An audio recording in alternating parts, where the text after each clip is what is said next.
어, 우주평화 유지 프로그램, 우리가 이 내용은 많이 들어서 이해 가시죠? 하나님의 보좌의 기초의 법이고, 우리가 이 계획이 없으면 우리는 어, 이 땅에 태어났다가 다시 영생으로 돌아가는 길이 없는, 그렇죠.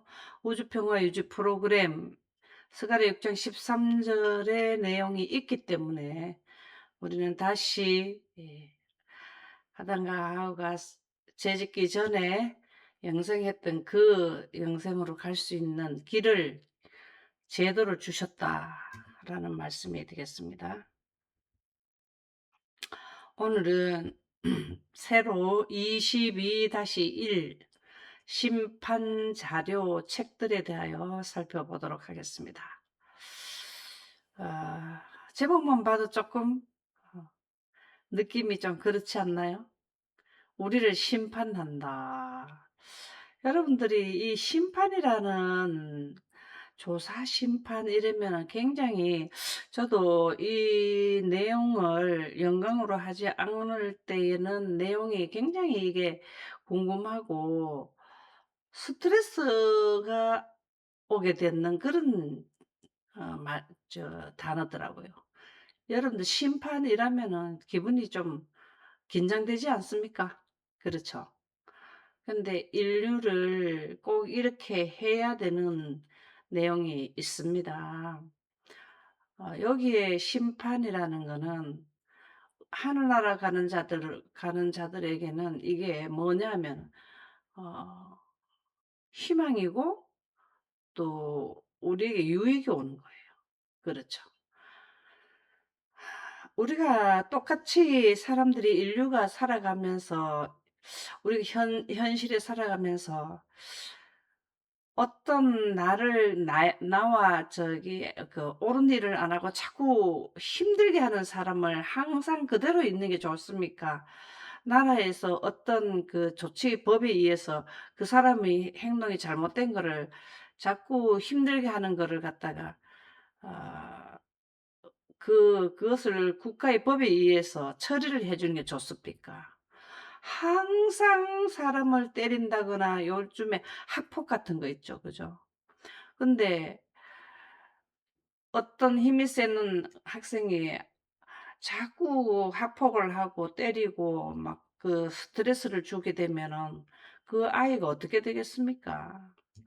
그럴 때에 어떤 그 학폭을 행하는 아이보다가 더 강력한 힘이 있는 국가의 법이라든가 또 다른 그 어른들에 의해서 그거를 뭘 해야 됩니까? 자제시키고 못하게 해야 되는 게 바로 뭘까요? 그렇게 해야 사람이 살아가지 않습니까? 이게 그렇다고 생각을 한번 해 보시면 편하게 생각이 될 것이다 이 말이에요. 우리가 하나님께서 이 땅에 사는데 우리가 누구에게 통치를 받냐면 사단의 통치를 받고 있어요. 사단의 통치를 받고 있는데 이 사단은 하나님의 반대편에 서 있단 말이죠.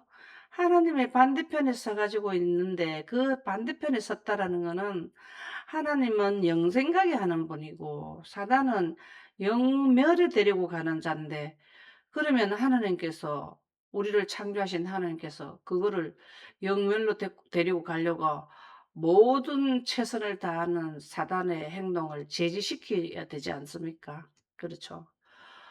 그래서 거기에 해방을 시켜줘야 되잖아요. 그 어떻게 해방을 시키냐? 하나님 능력으로 해방시켜 준단 말이죠.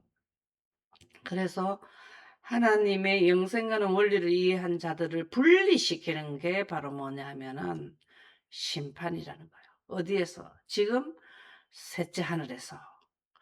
자, 셋째 하늘에 들어가는 시점이 언제일까요? 셋째 하늘에 들어가는 시점이, 예수님께서 조사 심판하러 들어가는 시점이 언제일까요?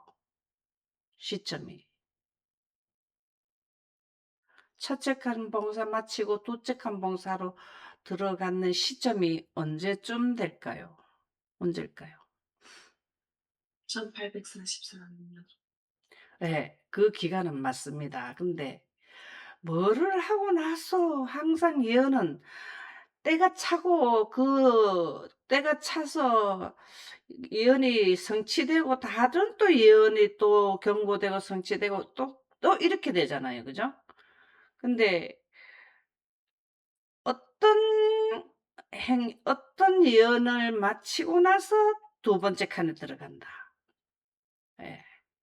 첫째 간 봉사를 마치고 나서 예. 첫째 칸 봉사가 하늘에는 뭘까요? 첫째 칸 봉사. 새 예루살렘 건설. 그렇죠. 새 예루살렘은 그 터가 우리 지구잖아요. 우리 지구에다가 우리가 앞으로 거기를 드나드는 성이 바로 새 예루살렘이죠. 그러면 새 예루살렘은 우리 지구인들이 구원받아서 이름이 기록된 내가 지금 현재 여러분들이 살고 있는 관청이라는 거, 거기에 이름이 여러분들 다 기록되어 있죠. 예, 서울 같으면은 뭐 어떤 구청이라든가 어디에 또 이렇게 다 이름이 기록되잖아요. 거기 건물만 지어 놓으면 뭘 하겠습니까? 거기에 들어갈 자들을 뭐 한다고요? 선별해야 되잖아요. 거기에는 아무렇게나 들어올 수 없어요. 그렇게 정성을 해서 창조한 루스벨도 하나님의 법을 등져 가지고 문제가 크게 일어나 예수님께서 루스벨을 만든 예수님께서 십자가 못 박히는 일이 일어나는데 선별을 잘 해야 됩니까? 잘하지 않아야 됩니까? 그래서 두 번째 칸에 들어가셔서 심판을 하는데 거기에 책들이 펴 놓였더라는 거예요. 그러면 이 책들이 도대체 뭐냐는 거죠. 오늘은 이 부분을 대해서 22-1 편을 자세히 5번 나누어서 우리가 심판 자료 책들에 대해서 우리가 개념을 잘 가져야 돼. 지금 현재 우리가 우리 인류는 지금 현재 심판의 계류 중에 있다. 이렇게 나오거든요. 계류 중. 그러니까 ing라는 거, 진행형이라는 겁니다. 우리 모든 인류는 지금 계류 중에 있어요. 소송이 걸려 있다. 이 말이에요. 자, 이러한 내용도 앞서 말씀드렸듯이 프로그램입니다. 아버지 하나님과 아들 하나님께서 우주 태초에 이 의논을 하셨어요. 평화의 의논. 우리가 지난 요번에 교과 공부에 십자가에 대해서 우리가 진술을 했죠. 거기에 예수님께서 다 이뤘다라는 의미가 뭐를 의미한다 그랬습니까? 평화의 의논 중에 이거를 어떻게 한다고 이 다 이뤘다라는 말씀을 하셨다 그랬습니까? 생각나시나요? 십자가의 도에 예수님께서 다 이루었다 할 때는 내용이 무슨 내용이 들어가 있었다 그랬습니까? 스가랴 6장 13절의 내용이 들어가 있다 그랬죠. 예, 우주 태초에 누구랑 우리 지구를 구원시키고 심판 자료 이런 내용 예언들을 쫙 의논을 하셨습니까? 누구랑 하셨습니까? 아버지 하나님과 아들 하나님. 예, 그래서 이 둘 사이에 이렇게 나오거든요. 그러면은 쭉 6천 년을 갖다가 꾸준히 하늘에서 에덴을 철수시키는 거는 하늘에서 하시고 초림하시고 쭉 이렇게 다 해 가지고 겟세마네 동산을 통과해서 거기에서 뭘 했어? 겟세마네 동산을 여러분들이 진짜 생각을 잘해야 돼. 이 겟세마네 동산에서 갯니 피땀을 흘려서 기도드렸을까요? 우리 인류의 구원하고 예수님의 그 돌아가심, 예수님이 순교죠. 실제를 이해하면. 돌아가셔야 되는데 그분의 구원하고가 같이 걸려 있은 거예요. 정말로 나를 구원시켜 주실지 의논은 하셨지만 막상 실천에 옮기는데 와 보니까 하늘은 너무 멀리 있는 거예요. 그래서 예수님 본인 자체의 구원과 그다음에 구원의 확신과 우리 그분이 확실히 가져야 십자가에 돌아가시잖아요. 그래야 우리의 구원이 걸려 있기 때문에, 인류의 구원이 걸려 있기 때문에 이 평화의 의논을 이루는 데 있어서도 실질적으로 창안하신 분인데, 의논하신 분인데도 이래요. 그러니까 우리가 얼마나 이 마지막 야곱의 환난과 작은 환난과 큰 환난에 건너갈라 하면 하나님의 말씀의 확증이 얼마나 좀 되어야 되겠습니까? 그렇게 한 자들을 어디에 데려가냐면은 첫째 감봉산 마친 새 예루살렘에 데리고 가신다. 그러니까 우리가 진짜 이거 확증을 많이 해야 돼요.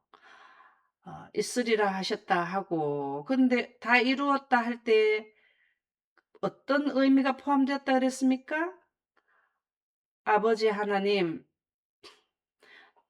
우리가 태초에 의논했는 긴 예언, 저희가 십자가로서의 이 영생하는 빛을 통과시키도록 해주시고, 그 일을 제가 이루려고 그 위치에 와 있습니다. 이제 다 모든 제가 이 땅에서 할 일은 다 했습니다. 그렇게 다 이루었다는 의미가 포함되어 있다 그랬죠. 그랬을 때 아버지 하나님께서는 어디에 계셨다고? 어디에 계셨다고? 바로 머 머리 머리 위에 계신 위에 구름 가운데 계셨죠. 그러면은 그거를 화답한 게 뭐라 그랬습니까? 화답, 화답. 그렇게 영광이 나타난 것. 아멘입니다. 십자가에 뭐가 둘렀다고? 십자가를, 영광. 예, 그때 주님. 사람들이 그 예수님을 죽이려고 했던 사단편에 있던 사람들이 그렇게 놀랬다 그러잖아요. 그리고 예수님의 얼굴에 뭐라고? 광채가 났습니다.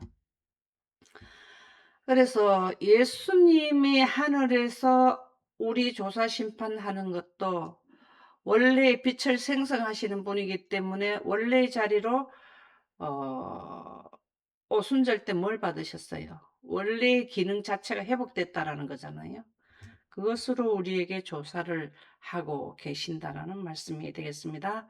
그러면 첫 번째 22-1-1에는 하나님의 예적 보좌의 책들이 펼쳐져 있더라는 거죠. 자, 예적 보좌는 또 뭡니까? 보좌가 또 예적 보좌가 있고 뭐 새 보좌가 있는 모양인데요. 예적 보좌는 뭘 의미할까요? 예적 대체 보좌. 하늘. 예, 원래 우주 태초부터 있었던 보좌죠. 그러면 또 다른 보좌가 성경에 나오던가요? 새 예루살렘.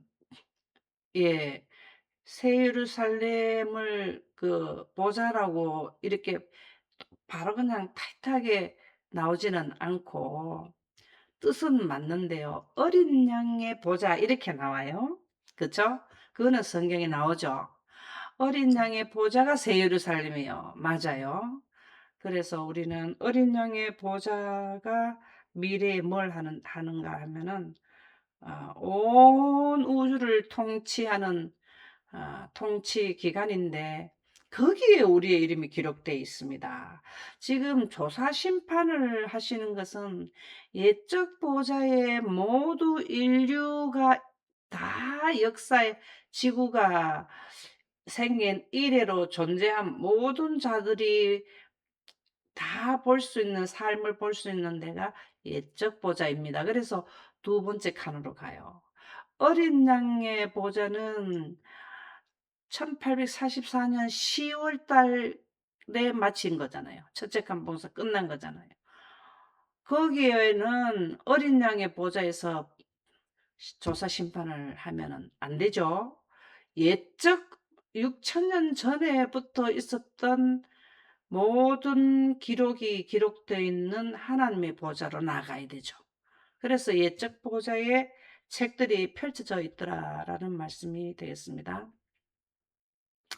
그러면 예적 보자는 여기에 우주 태초의 예적 보자라는 거예요. 우주 태초.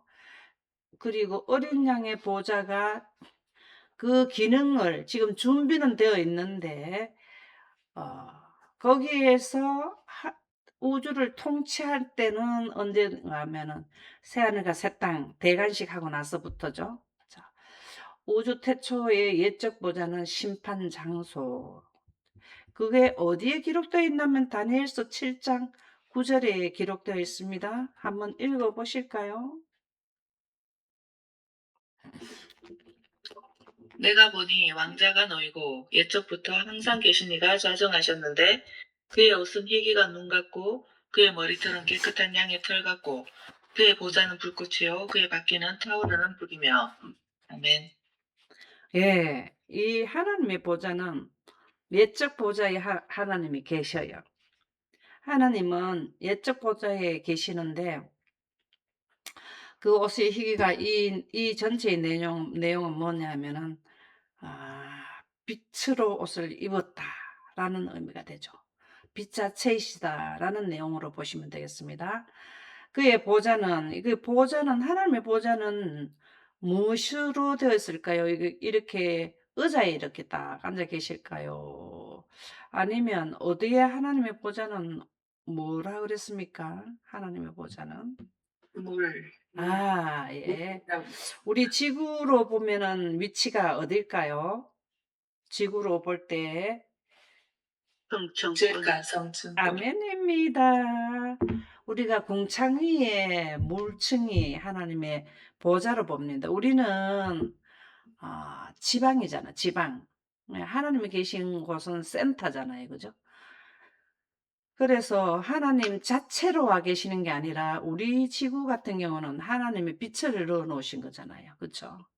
그래서 여기에도 하나님의 셋째 하늘에도 보좌는 하나님의 물이 하나님의 보좌인데 빛 자체이신 하나님이 계시면 직접 셋째 하늘에는 하나님의 보좌에는 하나님이 직접 앉으시기도 하고 또 하나님이 여기만 앉아 계시는 게 아니라 활동도 하시잖아요. 그러면 빛 자체는 거기에 전반사되어 있고 우리 지구에는 하나님이 직접 와 계시는 게 아니고 지구의 성층권에는 빛이 앉아 있다 그 말이에요.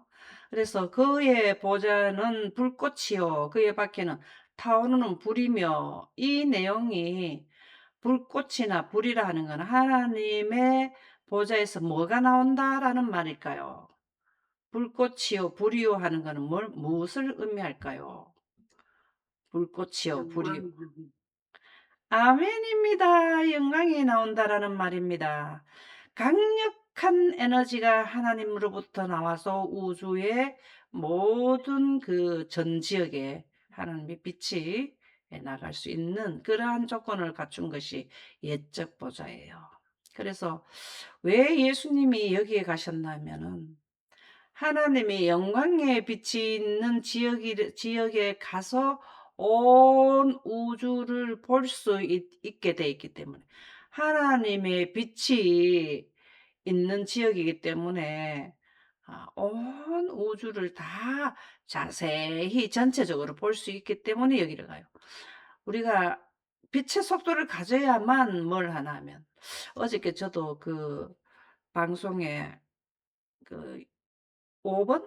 5번인가? 거기에서 아인슈타인에 대해서 나와 가지고 어저께 좀 늦게까지 보게 되었는데 그래 그의 보좌는 불꽃이요 그의 바퀴는 타오르는 불이며 그래서 이 빛의 속도를 갖게 되면은 뭘 하냐? 조사 심판을 할 수 있는 자리라는 겁니다. 그래서 예적 보좌에 나갔다.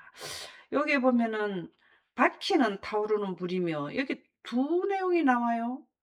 그의 보좌는 불꽃이요. 이건 보좌는 물인데 바퀴가 또 불이 나온다네. 영광이 나온다네요. 이 바퀴는 또 뭘까요? 바퀴. 바퀴라 하면은 우리는 지금 여기 우리가 서는 자동차 바퀴 이거 생각납니까? 수레바퀴 생각납니까? 예. 움직일 때 구름에 하나님이 빛을 넣어도 거기에 영광이 나오더라. 이거는 고정으로 물층은 고정이고 바퀴는 움직이는 거잖아요. 영광이다 하는 거죠. 그리고 우리가 이 땅에 있는 사람들이 늦은 비 받고 예수님이 성령 침례 받고 하는 것도 이 바퀴 움직이는 바퀴의 영광으로, 예, 구름의 영광에, 구름에 하는 빛이 있는 영광이 예수님이 침례 받을 때에 본 근원지가 여기잖아요. 셋째 하늘에서부터 지구에 내려왔다라고 보시면 됩니다. 자, 스가랴 6장 13절에 보면은 조금 전에 우리가 이 부분을 설명을 드렸죠. 그래서 이 평화의 의논에 의해서 다 계획된 거예요. 조사 심판 지금 현재, 여기는 현대기별 1843년 2300주야 이후에는 죽은 자를 먼저 심판을 합니다. 그리고 일요일 휴업령이 내리고 나면은 산자를 심판합니다. 그게 왜 그럴까요? 왜 이렇게 한꺼번에 그냥 심판을 쭉 해버리면 되는데 이렇게 구분을 왜 지었을까요? 왜 지었을까요? 이들은 삶이 끝났잖아요. 그쵸? 그쵸? 여기는 아직 ing, 삶이 진행 중에 있잖아요.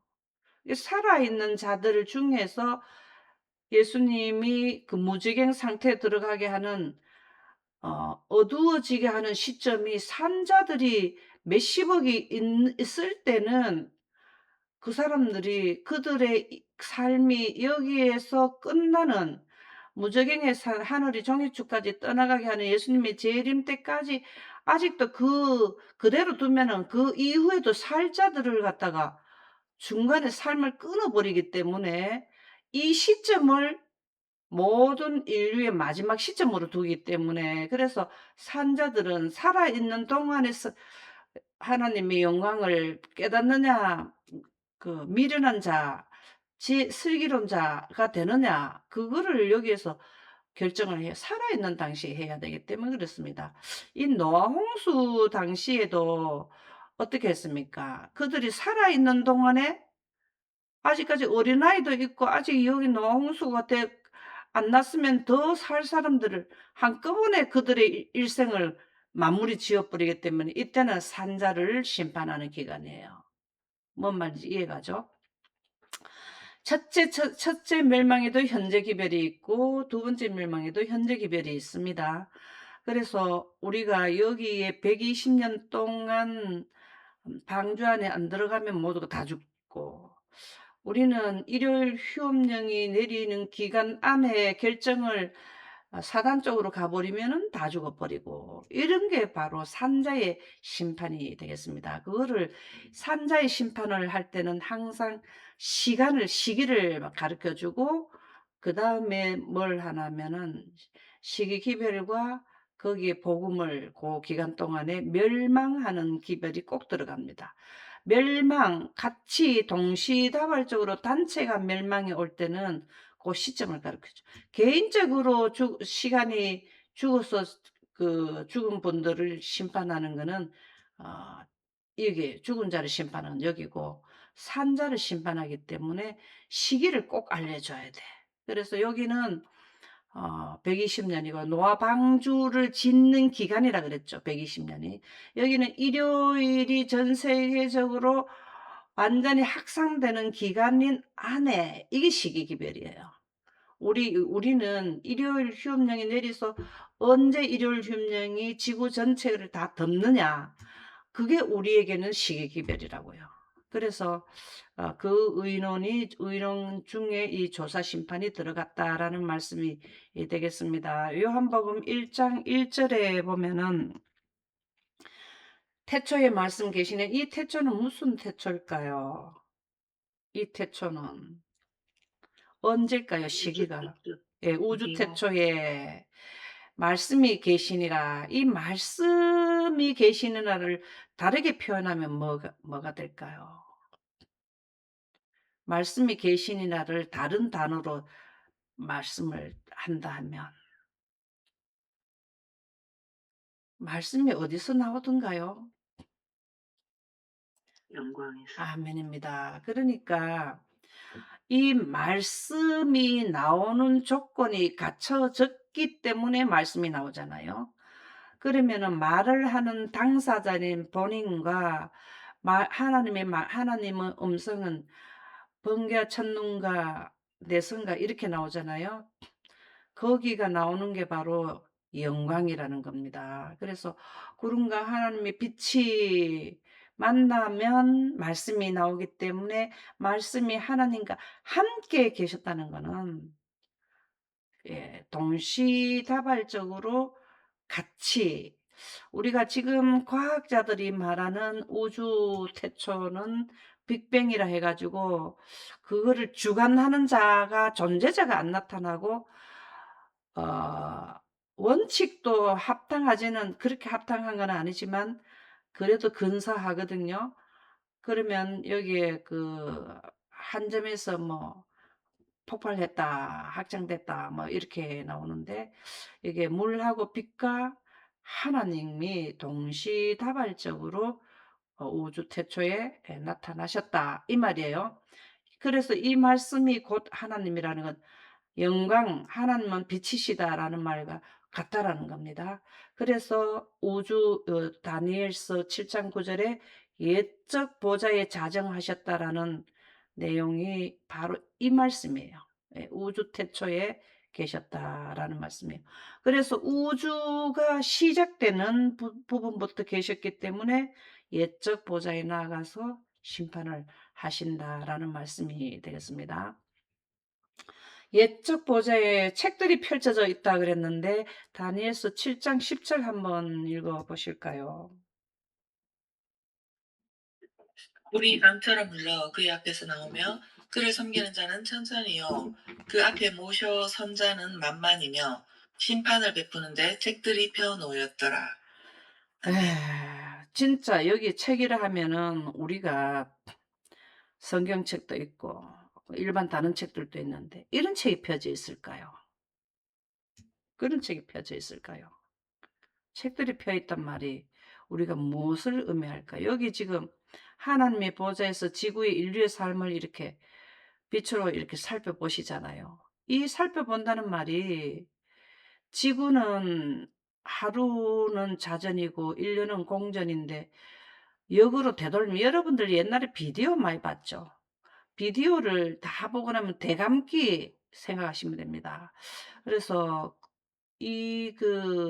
지구가 돌아가는 공전을 지구 공전 자체를 되돌리는 게 아니고 빛의 속도로 하면은 과거의 모습이 다 보인다라는 내용이 되겠습니다.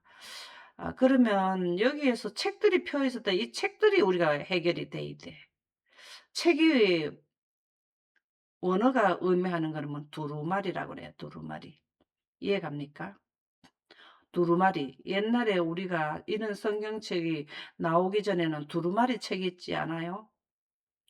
계속 적어 가지고 옛날에 필사본 뭐 이런 거 나오잖아요. 말아 놨다고. 돌돌 말아 놨다고. 그러면은 예수님께서 여기를 우리 지구를 볼 때 둘둘 말렸는 게 뭘까요? 둘둘 말려 있는 게 뜻이 뭘까요? 자전. 아멘입니다. 자전하면서 1년 가는 것도 지구 자체를 태양을 돌잖아요. 그죠? 계속 돌아. 어. 이 지구의 인류의 역사, 노홍수 때 1차 멸망도 다 여기서 볼 수 있어. 지금 현재도. 그다음에 아담과 하와가 죄를 짓는 것도 예수님은 여기서 다 보실 수 있어요. 우리가 어디에 나가나 하면 우리도 여기에 조사 심판하러 이 자리에 갑니다. 그랬을 때 우리도 요 광경을 다 봐요. 예수님이 보신 걸 우리도 다 보게 돼 있어요. 그래서 책들이라는 의미는 이제 이해되셨을 겁니다. 각 시대의 대쟁투 480 쪽에 보면 또한 하늘에는 사람들의 이름과 그 행위를 기록한 책들이 있는데 자 우리가 여기에 책들이 있다 이러면은 우리의 삶이 기록된 것이 우주 시공간에 다 녹화되어 있다 이것 이 뜻입니다. 그래서 저도 이 펼쳐진 책들에 대한 공부를 할 때 지금은 아마 기억을 좀 흐리게 됐는데 말 한마디 행동 하나에 얼마나 내가 했는 게 그대로 녹화가 된다는 것을 알고 난 뒤에 제가 어떤 행동을 해야 될까에 대한 생각을 전에보다는 더 많이 하게 된 계기가 되더라 이 말이에요. 내가 전달을 할 때 내 생각과 상대방의 생각은 항상 똑같을 수가 없어요. 한 나무가 있는데 잎이 무성한데 이게 예언의 신이 나오더라고요. 그 나무의 잎사귀는 다 모양이 조금씩 조금씩 다 달라요. 똑같은 게 하나도 없대요. 다양성의 통일성. 그러나 그 나무에 우리가 예수님이 나무로 보면은 원줄기로 보면은 거기에 붙어 있으면은 하나님의 영광의 사상으로 모든 우리가 똑같이 사상이 된다는 거예요. 그래서 예수님은 영생하는 영광으로 우리가 접붙임을 받아 가지고 하나님의 영광을 보존하게 되면 전에 하지 않았을 때하고는 행동이 다르게 나올 것으로 원리가 그렇게 된다라고 생각이 들어요. 그래서 이 기록된 책이 지금 현재도 우리가 여기에는 선한 행동과 악한 행동이 다 나타나는, 그러니까 모든 사람들이 선한 행동을 했든지 악한 행동을 했든지 그게 그대로 노출되는 데가 예적 보좌라는 겁니다. 거기 가니까 책들이 있는데 그것들에 의하여 심판의 판결이 결정된다. 요번에 우리가 이 부분을 엄청 자세히 살펴보는 거는 구원하고도 관계가 있다라고 생각이 들어요. 그래서 왜 그러냐면 내 행동, 내 말했는 것에 의해서 심판을 받는 거예요. 그쵸? 근데 예수님은 인류를 살펴볼 때에 그 기준점을 뭘로 가지고 조사 심판을 한다 그랬습니까?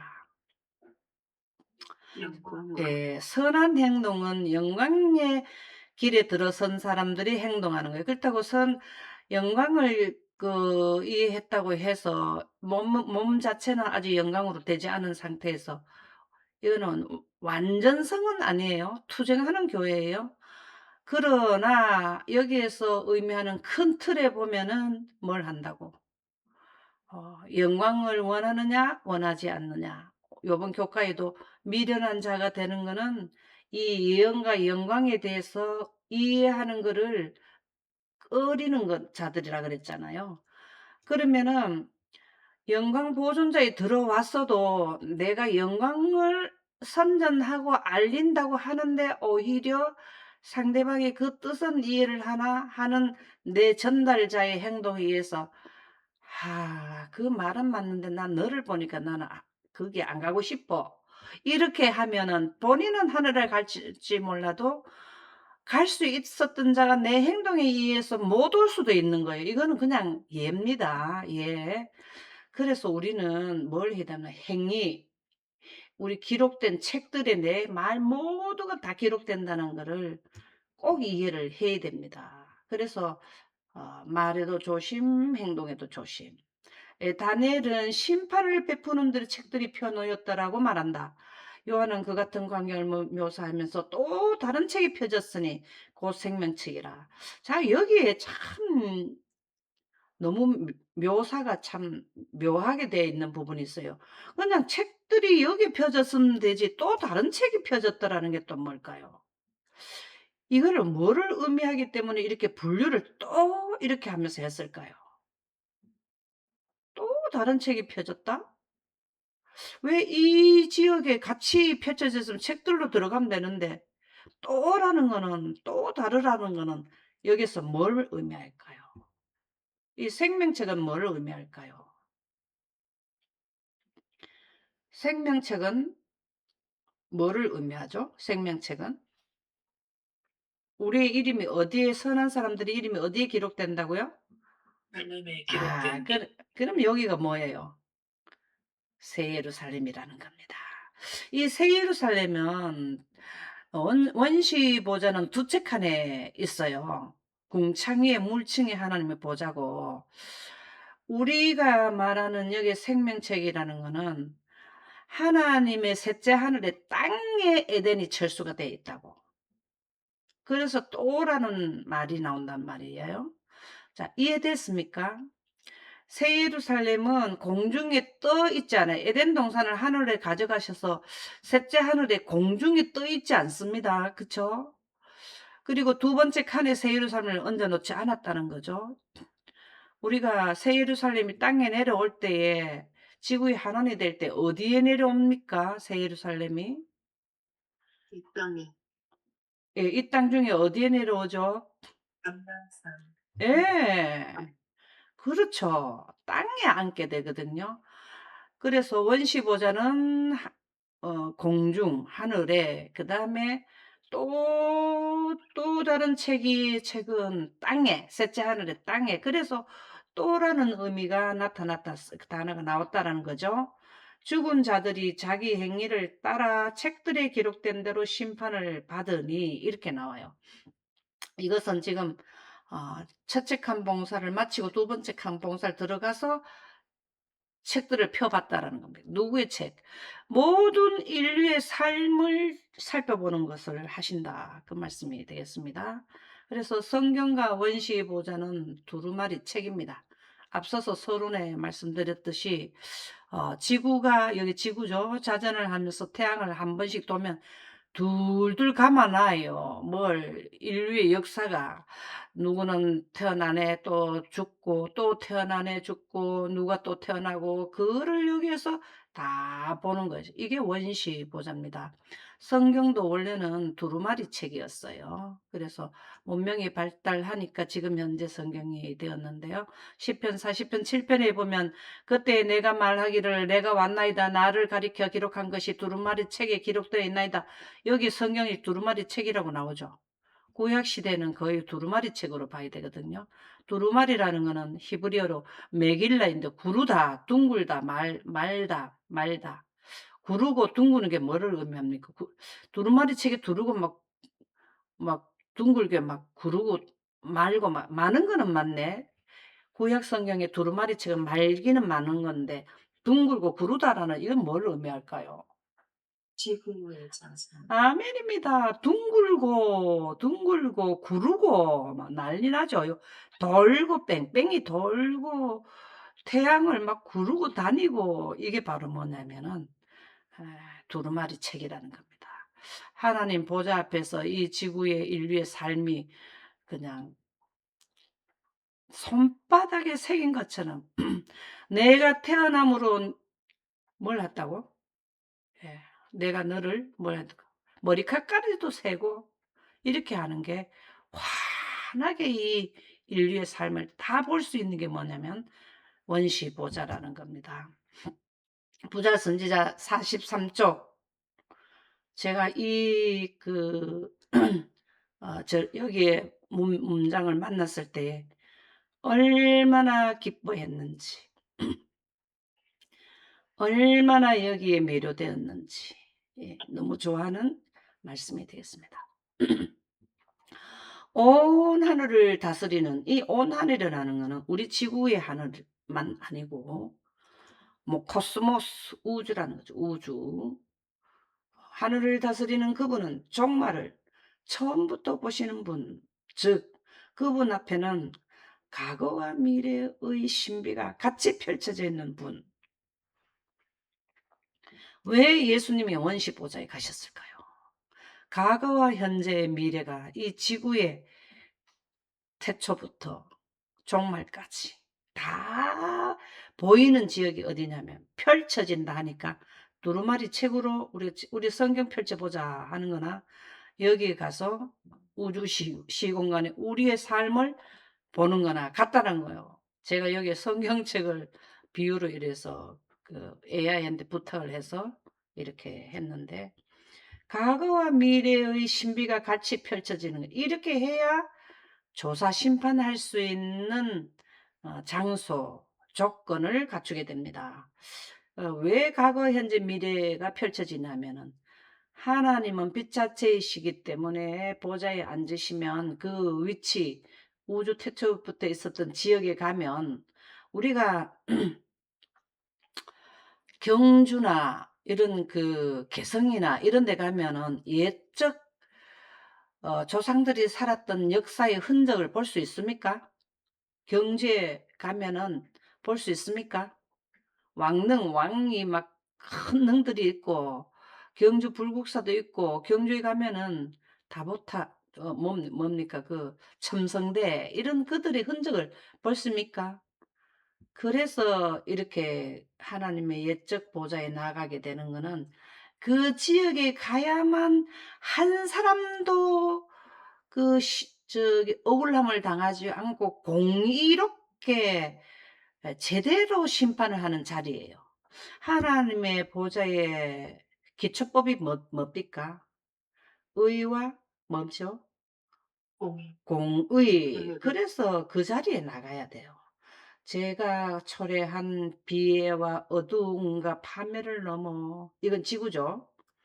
거기에 사는 6천년 시간 동안에 인류가 살아온 그 개개인의 억울함을 여기에서 조금이라도 억울함을 풀어주지 못하면 그들의 행위에 대해서 합당하게 심판을 하지 않으면 이거는 문제가 오는 거잖아요. 그렇죠? 오류가 발생되면 안 됩니다. 그래서 하나님의 보좌에는 의와 공평의 법이 있는 그 법의 잣대, 의는 바로 뭐라 그랬습니까? 사랑이고 빛과 생명이라 그랬죠. 하나님의 빛이 있는 지역에서 죄를 지었는 사람들이 강령을 바라봤을 때에 하나님의 빛의 원칙에 입각해서 했느냐 안 했느냐를 공평의 법으로 그들의 행위를 조사해야 되잖아요.